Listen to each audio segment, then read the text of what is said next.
Je me suis pas arrêté là. Je suis allé un peu plus loin dans l'Afrique. Je suis arrivé, le premier était au Maroc, j'ai ouvert un deuxième centre d'appel après au Sénégal, toujours dans mon activité de courtier en assurance. Donc, ouais, donc aujourd'hui, je me retrouve avec une cinquantaine de salariés entre mes différentes activités. Je sais que comme vous, on ne dirait pas que je fais tout ça. Que je fais tout ça parce que ça, c'est que ma vie professionnelle. À côté de ça, même si j'avais beaucoup de travail, beaucoup de choses, j'arrivais à avoir des activités personnelles. Je fais beaucoup de sport, ça ne m'empêche pas de faire beaucoup de sport, de faire beaucoup de danse et même de donner des cours de danse. La question qu'on me pose souvent, c'est comment je fais pour faire autant de choses? Comment je fais pour gérer tout ce que je gère et sans être stressé, sans être d'être hyper détendu, hyper calme, hyper posé. Mais je leur dis souvent que je voyais quelqu'un. Je dis pas forcément Evie, parce qu'au début ils connaissent pas. Mais ensuite je leur dis oui, que je vois une coach, que je vois une réflexologue, réflexothérapeute aussi, qui s'appelle Evie. Donc à partir de là, eh bien, voilà, ils me posent des questions et pour savoir comment je gère aussi bien la pression que peut avoir un chef d'entreprise, comment je gère aussi bien comment j'arrive à combiner la vie familiale, ma vie personnelle, ma vie d'homme et ma vie professionnelle. Donc à partir de là, je leur explique que je vois Evie, et bien sûr ça les intrigue. Donc il y en a qui veulent franchir le pas de rencontrer Evie, il y en a pas encore, mais je pense que le plus dur c'est de faire le premier rendez-vous, d'avoir le premier rendez-vous et à partir de là, le reste continue. Je suis courtier en assurance.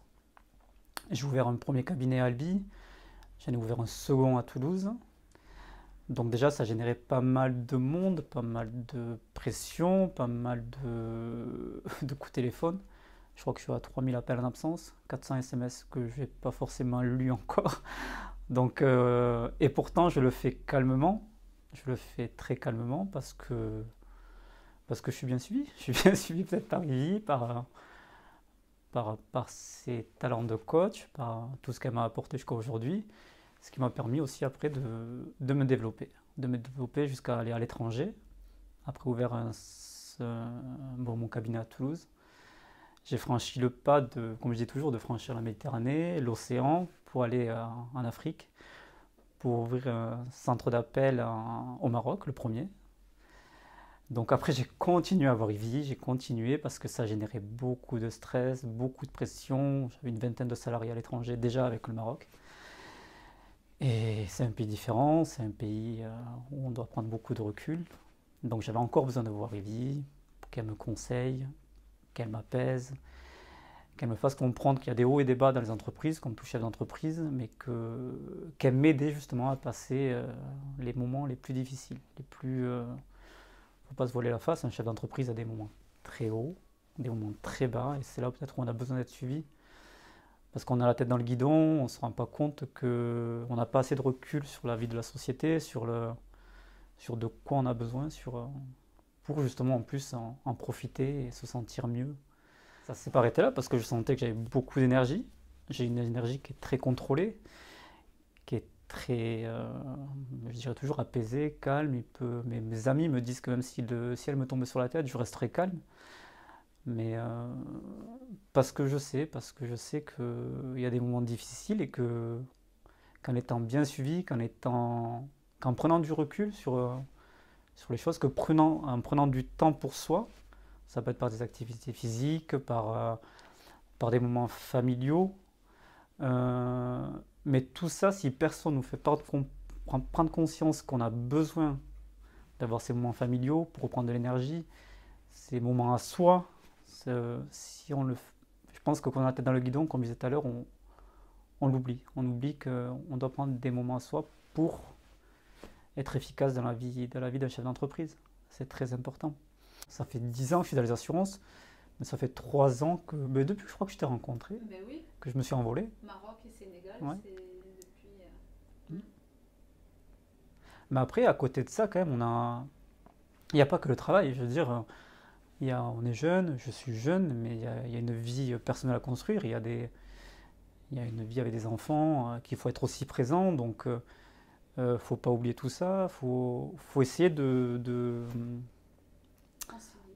de concilier le tout. De concilier le tout. Le plus important, voilà, c'est d'arriver à concilier le tout sans oublier le plus important, la vie familiale. Et quand on est bien dans le travail, ça se ressent dans la vie familiale. Et quand on est bien personnellement, ça se ressent dans le travail. Donc c'est tout enchaîné. C'est tout enchaîné, sans oublier, je veux dire encore qu'il ne faut pas croire que tout est rose. Non. Mais il faut trouver cette énergie, cette force de combattre les moments qui sont plus difficiles. Surtout en cette période qu'on a tous connue. Hein. Donc avec le Covid, on peut avoir 10 sociétés, ça n'existe pas de ne pas avoir de problème, c'est pas possible. Mais c'est qu'il faut avoir l'énergie, la force pour réussir à passer ces étapes qui sont difficiles. Bravo, super. Voilà. Moi, je me réjouis toujours pour la réussite des autres. Après, je sais pas si c'est une réussite, mais la plus grosse réussite, c'est de réussir à concilier le tout. Je pense que c'est la plus grosse réussite, de prendre plaisir à faire ce qu'on fait, même si c'est difficile, de prendre plaisir qu'on est avec ses enfants, de prendre plaisir qu'on fait du sport, prendre plaisir qu'on est à fond dans le boulot. Et je pense que c'est ça le plus important, c'est de prendre du plaisir dans ce qu'on fait. Voilà. Un chouette interview. Ouais, J'adore. Alim, il est génial. Non, je sais pas si je suis génial, mais Tu veux autre chose? Non, là, il a dit. Veux-tu qu'il prononce autre chose? non, il y a quelque chose à rajouter. Je pense que peut-être il y en a qui le voient différemment, qui se disent que prendre du plaisir pour soi, c'est perdre du temps dans le travail.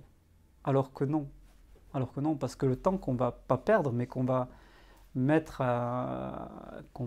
pour soi, qu'on va garder pour soi, ça va se ressentir dans le travail parce qu'on va avoir la pêche, on va avoir cette énergie peut-être qu'on n'a pas parce qu'on n'a pas pris assez de recul.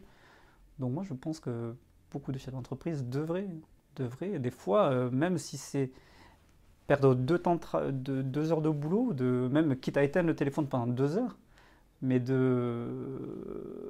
prendre du temps pour soi. C'est très important. C'est très très important et ça se ressentira sur le travail. C'est clair. Voilà. C'est ça que j'ai dit tout à l'heure. Ben oui, je sais pas, mais c'est ce que, Vraiment dans le... c'est ce que, je- Voilà, mais c'est ce que je pense. les gens pensent que c'est de la perte de temps. Ah non, moi quand je viens ici, j'éteins mon téléphone pendant 1 heure. Quand je le rallume, j'ai peut-être 15-20 appels en absence. Mais quand je reprends le téléphone, je me dis, ben oui, ben vous patientez, je prends du temps pour moi. Et ça se ressentira, je le sais que ça se ressentira après. Voilà. Bien, super. J'ai pas étudié. On va pas étudier.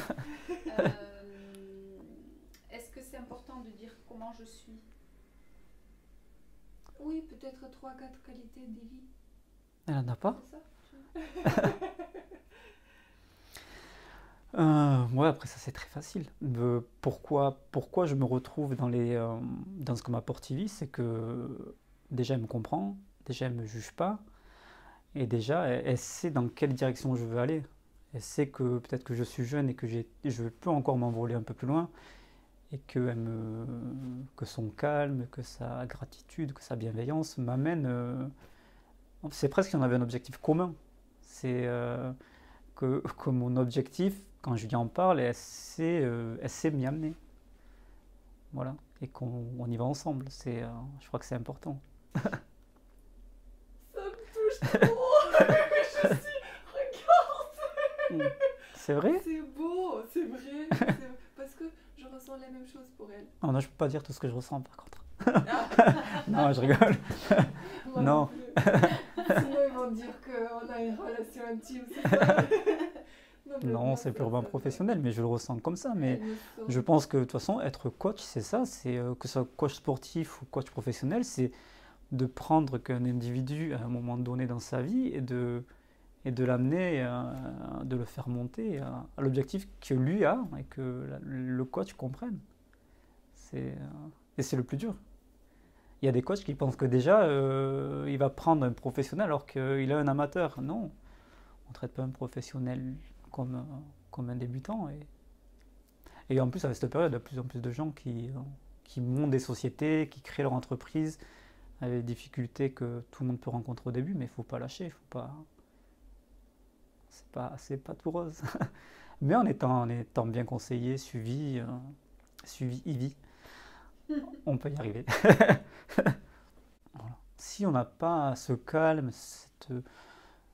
qu'elle peut m'apporter, j'y arriverai pas, c'est pas possible. Je pourrais pas aller au Sénégal, je pourrais pas aller au Maroc, gérer des personnalités, des façons de travailler différentes, donc il faut s'adapter à tout le monde, c'est différent. Et ça me permet encore de voir d'autres objectifs, de voir plus gros, de voir, hein. Mais j'ai besoin encore de cette énergie. J'ai besoin encore de ressentir d'énergie pour être poussé.